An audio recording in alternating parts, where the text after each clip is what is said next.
Hello, welcome to KV Globe. My self Kavya Singh.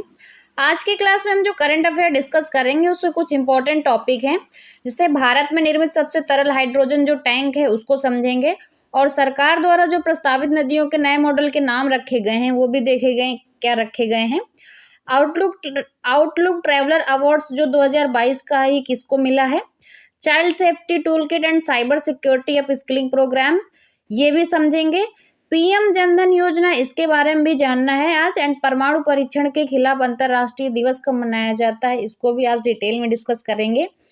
और हाल ही में एक क्रिकेटर ने संन्यास लेने की घोषणा की है तो ये भी देखेंगे।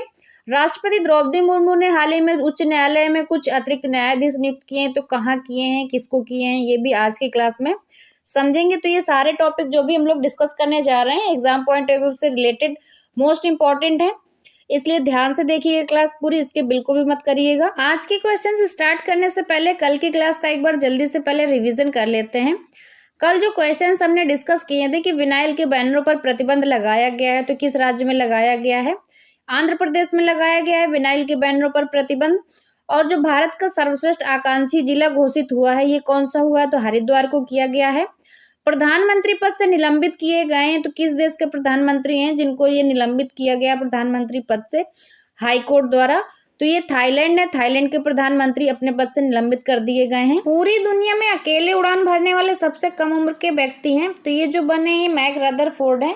इन्होंने पूरी दुनिया में अकेले उड़ान भरने वाले सबसे कम उम्र के व्यक्ति का रिकॉर्ड बनाया है। अंतर्राष्ट्रीय डॉग दिवस कब मनाया जाता है, तो ये 26 अगस्त को मनाया जाता है। पिनाका एक्सटेंडेड रेंज रॉकेट का सफलतापूर्वक परीक्षण किया गया है, ये कहाँ पर किया गया है, तो ये पोखरण में किया गया है। तो ये थे कल की क्लास के सारे क्वेश्चंस जिनका हमने जल्दी से रिवीजन कर लिया है। इन सारे क्वेश्चंस की अगर पीडीएफ चाहिए तो पीडीएफ के लिए हमारा टेलीग्राम चैनल है केवी ग्लोब स्टडी ऑफिशियल, ज्वाइन कर लीजिए, लिंक नीचे डिस्क्रिप्शन में दिया हुआ है। पीडीएफ का कोई चार्ज नहीं होता है, फ्री पीडीएफ शेयर की जाती है। अब आज के क्वेश्चंस देखते हैं। क्वेश्चन है, हाल ही में भारत में निर्मित सबसे सरल हाइड्रोजन टैंक को किस देश में भेजा गया है।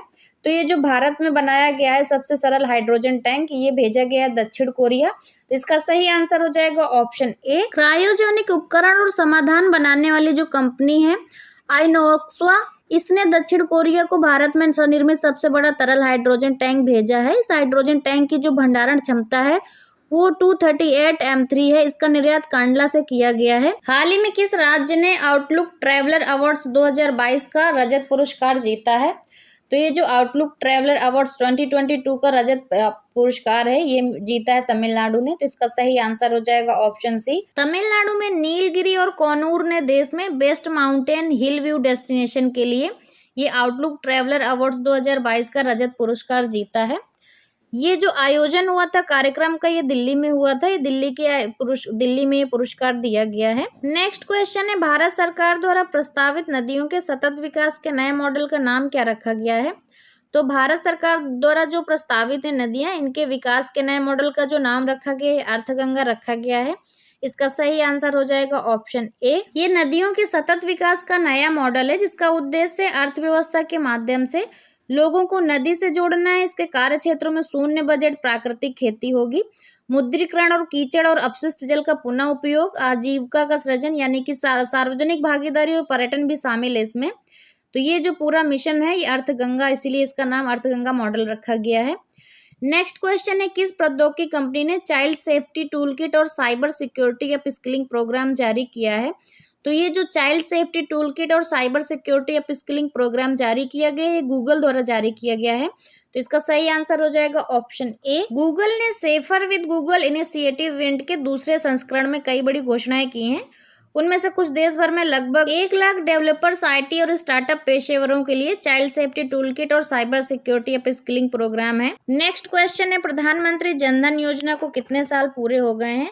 तो प्रधानमंत्री जनधन योजना को लगभग 8 साल पूरे हो गए हैं। तो इसका सही आंसर हो जाएगा ऑप्शन ए। प्रधानमंत्री जनधन योजना को जो उद्देश्य था ये देश भर में सभी परिवारों को बैंकिंग सुविधाएं मुहैया कराना है और परिवार का बैंक खाता भी खोलना है। और इस योजना की जो घोषणा की गई थी 15 अगस्त 2014 को की गई थी तथा इसका जो शुभारंभ हुआ था ये 28 अगस्त 2014 को पीएम मोदी द्वारा ही किया गया था। नेक्स्ट क्वेश्चन है, परमाणु परीक्षण के खिलाफ अंतर्राष्ट्रीय दिवस आयोजन प्रत्येक वर्ष कब मनाया जाता है।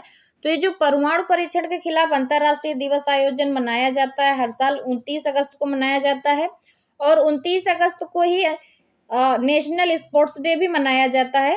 तो इसका सही आंसर हो जाएगा ऑप्शन डी 29 अगस्त। परमाणु परीक्षण के खिलाफ अंतर्राष्ट्रीय दिवस मनाने का जो उद्देश्य है, ये परमाणु हथियार परीक्षण, विस्फोटों या किसी अन्य परमाणु विस्फोटों के प्रभावों के बारे में जागरूकता बढ़ाना है, क्योंकि जब इस तरह के परीक्षण किए जाते हैं तो बहुत सारे इनके जो है साइड इफेक्ट भी होते हैं। परमाणु हथियार मुक्त दुनिया के लक्ष्य को प्राप्त करने के साधनों के रूप में उनकी समाप्ति की आवश्यकता के प्रति जागरूक करना भी है। नेक्स्ट क्वेश्चन है, किस भारतीय क्रिकेटर ने हाल ही में खेल के सभी प्रारूपों से संन्यास लेने की घोषणा की है? तो ये जो राहुल शर्मा है, इन्होंने खेल के सभी प्रारूपों से संन्यास लेने की घोषणा की है। इसका सही आंसर हो जाएगा ऑप्शन बी। टीम इंडिया के लेग स्पिनर थे ये राहुल शर्मा, इन्होंने इंटरनेशनल क्रिकेट से संन्यास का ऐलान किया है। आईपीएल में ये काफी इन्होंने सुर्खियां बटोरी थी। ये गेंदबाज है राहुल शर्मा, इन्होंने ट्विटर के माध्यम से इस बात की घोषणा की है, और इन्होंने जो डेब्यू किया था दिसंबर 2011 को वेस्ट इंडीज के खिलाफ अपना डेब्यू जो है किया था। नेक्स्ट क्वेश्चन है, हाल ही में राष्ट्रपति द्रौपदी मुर्मू ने कोलकाता उच्च न्यायालय के लिए कितने वकीलों को अतिरिक्त न्यायाधीश नियुक्त किया है? तो जो हाल ही में नियुक्त हुई है राष्ट्रपति द्रौपदी मुर्मू, उन्होंने 9 वकीलों को न्यायाधीश नियुक्त किया है कोलकाता उच्च न्यायालय में। तो इसका सही आंसर हो जाएगा ऑप्शन ए 9। अब हम पहले कल का क्वेश्चन देख लेते हैं जो कि आप लोगों से पूछा गया था। क्वेश्चन था, लुसाने डायमंड लीग जीतने वाले पहले भारतीय कौन बने हैं? तो जो लुसाने डायमंड लीग जीती है ये है नीरज चोपड़ा, और ये ऐसा करने वाले पहले भारतीय बने हैं। तो इसका सही आंसर है ऑप्शन ए नीरज चोपड़ा। इस क्वेश्चन का जो आंसर दिया है, जिन लोगों ने सबसे पहले, जिन 5 लोगों ने आंसर दिया है उनके नाम है बिट्टू कुमार, रंजन कुमार दास, अभिषेक पासवान, अनिल राही, कार्तिक दास। इन 5 लोगों ने इस क्वेश्चन का सबसे पहले सही आंसर दिया था। अब हम आज का क्वेश्चन देख लेते हैं। क्वेश्चन है, भारत में राष्ट्रीय खेल दिवस कब से मनाना प्रारंभ किया गया है? तो इसके 4 ऑप्शन दिए हुए हैं। इसका सही आंसर आप लोग कमेंट बॉक्स में कमेंट करके दे दीजिएगा। और डेली की क्लास आपको मॉर्निंग 6 AM आपकी जो है लाइव हो जाती है। क्लास को लाइक शेयर कर दीजिएगा और चैनल को सब्सक्राइब करके बेल आइकन जरूर दबा दिया करिए, जिससे आगे आने वाले वीडियोस मिल जाएंगे आपको। And thanks for watching.